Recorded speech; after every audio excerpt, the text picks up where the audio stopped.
हाय दोस्त मुई शुईथिनी यहाँ दे उठी पड़नी न दिन बेला भी मुई शुई पड़ी थी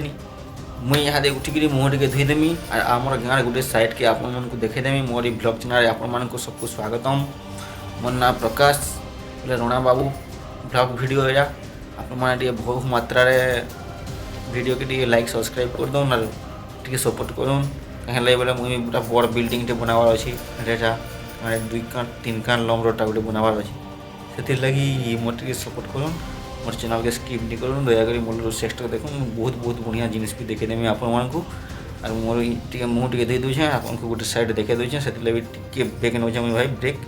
बोले 5 मिनिट 6 मिनिट ब्रेक टे नौचे तापर फैन आपण मानकु मुझे देखेदेमी अलग साइड केनता आमर गाँव गोटे साइड के देखामी आज 8 दिन के गोटे साइड देखामी 8 दिन के गोटे साइड देखामी